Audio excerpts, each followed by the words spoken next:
Hey guys, Brian Wright here. I wanted to make a quick video on a comment that the Chief Strong First instructor, Brett Jones, made in a blog post and Facebook post. Now it's been several weeks, 4 or 5 weeks ago. He talked about the knee bend and how important that knee flexion is in the deadlift and of course the kettlebell swing.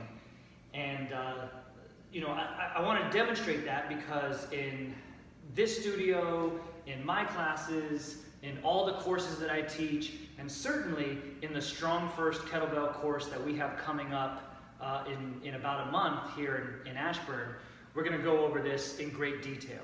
And the idea is that in order to generate the most power, we need to really make sure that your knees are indeed bending enough in order to get your hips pre-stretched to drive through with the flexion to generate that power, okay, or that extension rather.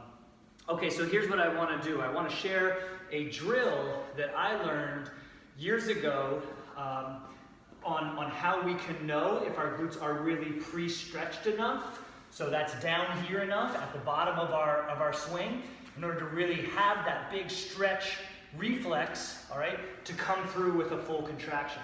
So here's the drill. So in the example where we see too high of swings, not enough knee bend here, it's going to put a lot of pre-stretch in the hamstrings, but not a ton of pre-stretch in the glutes. Whereas if I sit down, all of a sudden my back pockets spread so much more. Here's the drill.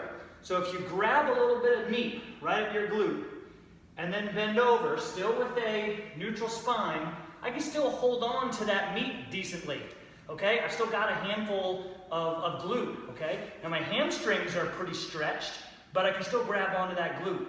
Now if I sit down, all of a sudden my fingers slip, okay? I no longer can grab any meat. It's because my muscles are spreading across those bones as I sit into that, all right? So here's the difference. If I do this high swing, all right, I'm not going to really be able to generate as much power. Then you throw into the fact that, maybe I'm putting a little bit extra risk on my low back and demanding more through my middle, certainly my hamstrings. Whereas if I come down underneath here in the same deadlift position that I normally would be in, I can generate more power, okay? So if I get down into this position here, I'm going to really generate that force.